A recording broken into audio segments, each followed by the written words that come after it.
Você conhece este filme? Este é Godzilla, de 2014.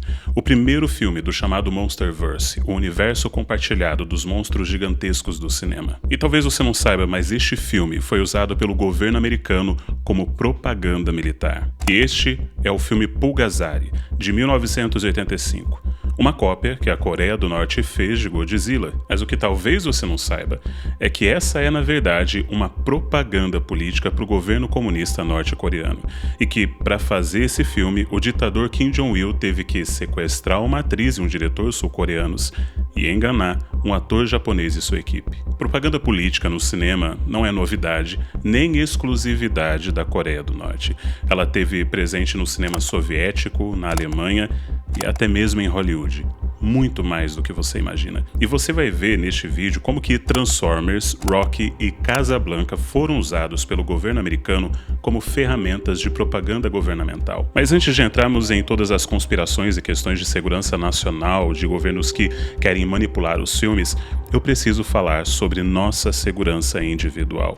Todos os anos, empresas ao redor do mundo ganham milhões vendendo suas informações pessoais. Todas as vezes que você entra num site, eles descobrem sua localização e conseguem rastrear você na internet. E eu valorizo demais a minha privacidade e é por isso que eu uso o NordVPN há mais de 2 anos. A NordVPN é o maior serviço de VPN do mundo. Ela basicamente esconde sua localização quando você entrar num site ou num aplicativo. Essas empresas aí não vão conseguir te rastrear, sem falar que você navega pela internet livremente. Na Coreia do Norte, o acesso à internet é controlado pelo governo e a população não pode acessar YouTube, sites de notícia ou até mesmo serviços de streaming por conta da censura do país. A gente pode acessar aqui no Brasil o que a gente quiser, mas nem tudo está disponível para quem mora no Brasil. Por isso, a NordVPN garante que você possa navegar livremente na internet com outros 2 benefícios. Primeiro, os serviços de streaming, até mesmo o YouTube, vão liberar para você vídeos, filmes e séries que não estão disponíveis no Brasil. O segundo benefício é ter menos propaganda. E essa é uma dica de ouro, porque a internet está repleta de propaganda em tudo quanto é lugar. Mas é só você clicar no endereço, por exemplo, da Albânia ou da Moldávia, que você não vai ver quase nenhuma propaganda. Legal, né? A Nord está com uma promoção de aniversário. Na compra do plano de 2 anos, você recebe mais 4 meses extras se usar o meu link, nordvpn.com/Jurandir. Você ainda vai ter 30 dias de garantia com direito a receber seu dinheiro de volta. nordvpn.com/Jurandir. Agora, vamos descobrir a verdade. Сейчас следует думать лишь о долге. Перед кем? Перед истиной. Значит, перед людьми. Вы не там ищете истину. Este é Solaris, do diretor Andrei Tarkovsky, considerado a versão soviética do filme 2001, Uma Odisseia no Espaço. Mas para realizar essa obra, Tarkovsky teve que enfrentar o maior inimigo dos artistas, a censura. Na época, o governo soviético lia todos os roteiros e obrigava os cineastas a fazer seus filmes dentro do realismo socialista. O objetivo dos governos socialistas com esse estilo de arte era muito claro. Primeiro, o povo deveria ser retratado como trabalhadores e camponeses idealizados como heróis dedicados na construção do socialismo. E segundo, o governo deveria ser retratado sempre de forma positiva e otimista. Para você entender isso, olha essa cena do filme norte-coreano Eu no Futuro Distante. O filme é uma exaltação da vida dos camponeses que acreditam viver em um paraíso na Coreia do Norte. Nesta cena, antes da colheita, eles cantam alegremente e depois declaram de forma completamente espontânea seu amor pela pátria.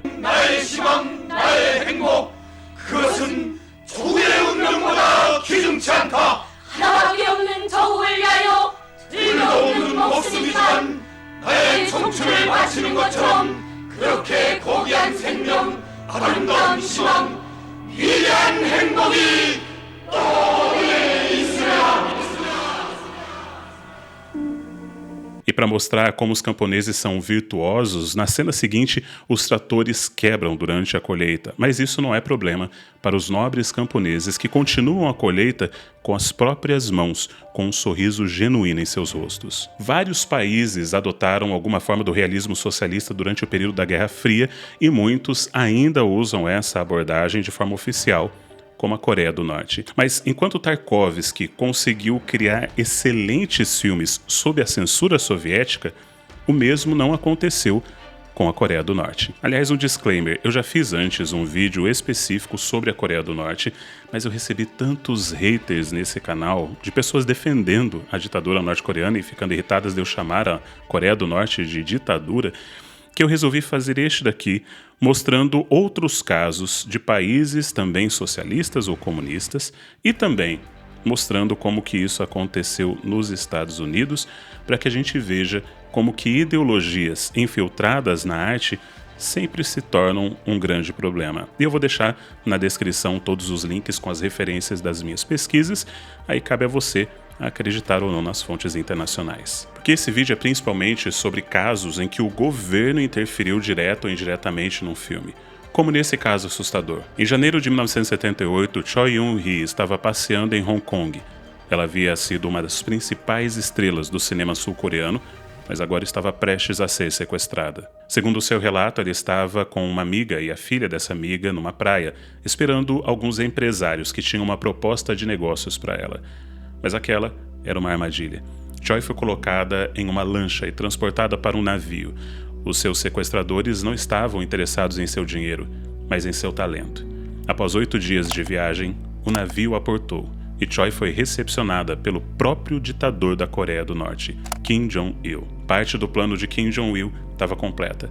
Faltava apenas o diretor, o ex-marido de Choi, que 6 meses depois, enquanto procurava pistas sobre o desaparecimento da ex-esposa, também foi sequestrado e levado para a Coreia do Norte. Isso porque o ditador norte-coreano sabia o poder do cinema e tinha delírios de ser um grande cineasta. Ele escreveu até este livro aqui, A Arte do Cinema, dentre outros livros relacionados ao tema.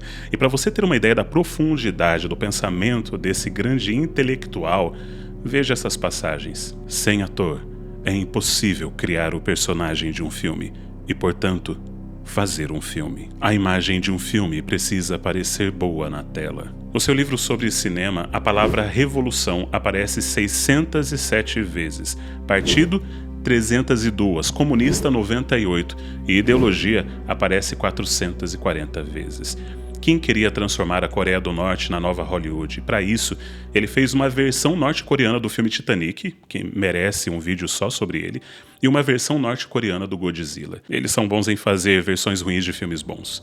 Esse daqui é Pulgasari, a obra de arte do cinema norte-coreano. Para fazer esse filme, além dos sequestros, Kim também precisou enganar este ator japonês, Kenpachiro Satsuma. Satsuma havia trabalhado no filme O Retorno de Godzilla de 84. Ele era a pessoa dentro do boneco do monstro.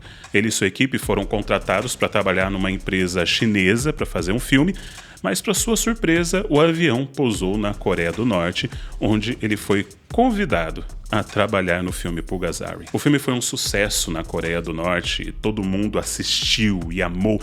Nenhum norte-coreano deu um review negativo sequer. O amor do povo por esse filme foi unânime. Eles não podiam reclamar de absolutamente nada nesse filme. Essa história de usar o cinema como arma de propaganda num governo ganhou muita força na Segunda Guerra Mundial, quando o governo alemão usou o cinema para doutrinar a população contra os judeus, principalmente. E, desde então, todos os governos ficam loucos para conseguir controlar a narrativa do cinema de seu país. A União Soviética também teve suas peças de propaganda através de um cinema pesadamente controlado pelo governo, onde as figuras políticas do país eram, assim como na Coreia do Norte, representadas sempre numa perspectiva positiva, como podemos ver nesta cena do filme A Queda de Berlim. Можно мне вас поцеловать, товарищ Сталин? За все, что вы сделали для нашего народа, для нас. Viva Cinema Stalin! Победа Николау! Мира и счастья всем вам, друзья мои!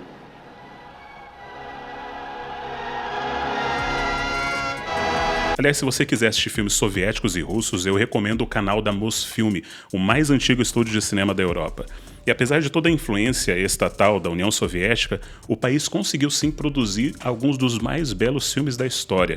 E o criador de Star Wars, George Lucas, tem uma teoria sobre isso. And they'd say, "Oh, but aren't you so glad that you're in America?" I said, "Well, I know a lot of Russian filmmakers. They have a lot more freedom than I have. All they have to do is be careful about criticizing the government. Otherwise, they can do anything they want." And so what do you have to do? You have to adhere to a very narrow line of commercialism.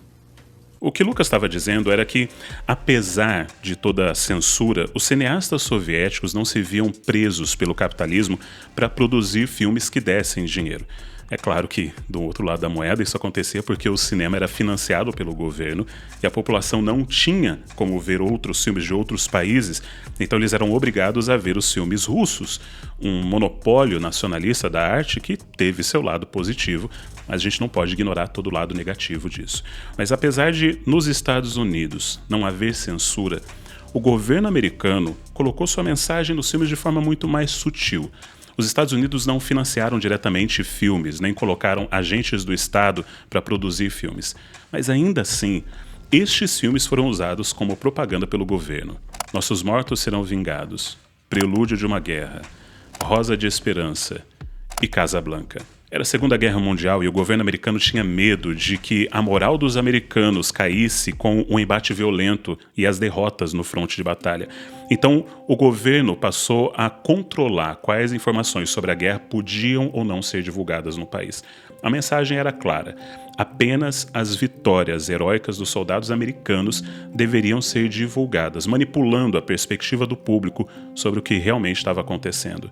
Vemos isso retratado, por exemplo, no filme A Conquista da Honra, de Clint Eastwood. O próprio diretor do Escritório de Informações de Guerra, Elmer Davis, declarou: a maneira mais fácil de injetar uma ideia de propaganda na mente da maioria das pessoas é deixá-la passar por meio de uma imagem de entretenimento, quando elas não sabem que estão sendo propagandeadas. E agora vem a parte mais interessante. Para ter um controle maior sobre o cinema, eles criaram o Bureau of Motion Pictures. Essa agência do governo recebia os roteiros dos filmes para orientar sobre a melhor forma de retratar a guerra e dar sugestões de roteiro para os roteiristas. As produtoras não eram obrigadas a submeter seus filmes. A Paramount, por exemplo, se recusou a fazer isso. Mas se elas quisessem ter acesso a equipamentos militares para realizar suas filmagens, isso era um requisito, algo que permanece até os dias de hoje. Quando o filme usa equipamentos militares, o governo americano libera para os diretores usarem no filme, mas com um custo. Hollywood comes knocking on the door of the Department of Defense saying, we're going to make a more movie and we need 12 different kinds of Air Force airplanes. And the business deal is essentially, we'll give you access to all this great gear. In exchange for that, we want to be able to control the message that is communicated. Esta é uma lista dos filmes que tiveram envolvimento do Departamento de Defesa dos Estados Unidos. Esse apoio pode ser com equipamentos, consultoria ou direcionamentos sobre como retratar de forma positiva as Forças Armadas americanas. E um dos exemplos mais claros é o filme Top Gun, que retratou de forma tão positiva os pilotos navais americanos que fez com que o número de americanos se candidatando para servir nas Forças Armadas voltasse a crescer. E eu falei disso no meu vídeo sobre Top Gun Maverick, que vou deixar aqui no card. Mas um caso muito curioso foi o de Godzilla de 2014. Para receber apoio do Departamento de Defesa e usar os seus equipamentos na filmagem, o filme se tornou uma peça de propaganda do exército americano. Durante o filme você pode ver dezenas de minutos de soldados, tanques e equipamentos militares. E num filme de mais de 2 horas, o monstro Godzilla aparece por apenas 11 minutos. A influência do exército americano nesse filme foi tão grande que os soldados tiveram uma exibição antecipada e exclusiva do filme antes do lançamento, divulgado no site oficial do exército americano. E talvez uma das formas mais claras que você pode ver a presença da propaganda americana nos filmes sejam em seus vilões. Com a Guerra Fria, quase todo filme de ação em Hollywood passou a retratar russos como vilões, em filmes como Rocky IV, 007 contra Goldfinger, Rambo 2, Amanhecer Violento, e mesmo após o fim da Guerra Fria, essa tendência continuou. Mas não dá para dizer que o cinema americano tenha os mesmos problemas que os países comunistas ou socialistas, por um simples motivo. Aqui no Ocidente, você não apenas pode fazer filmes que se oponham ao governo, como você pode ser aplaudido e até mesmo ganhar Oscars em peças que são contra o governo. Filmes como Platoon, Guerra ao Terror e Apocalipse Now foram extremamente críticas às guerras americanas e ainda assim ninguém impediu seus diretores e roteiristas de produzirem esses filmes e são até hoje obras importantes do cinema. Mas ninguém é 100% livre. Os roteiristas e diretores podem ser influenciados pelas políticas e ideologias de seu país ou do seu partido, e mesmo nos Estados Unidos, a terra da liberdade, muitos cineastas se censuram com medo de falarem o que pensam ou com medo de criarem algo que seja belo, original, artístico, mas que não vai dar o lucro que as produtoras almejam. Por isso eu valorizo cineastas como Scorsese, que faz um filme de 3 horas e meia, uma obra de arte, mas que claramente não é para todo mundo e que não vai dar o lucro que as produtoras gostariam. Artistas maduros em países opressores precisam encontrar meios para comunicar sua mensagem sem serem censurados.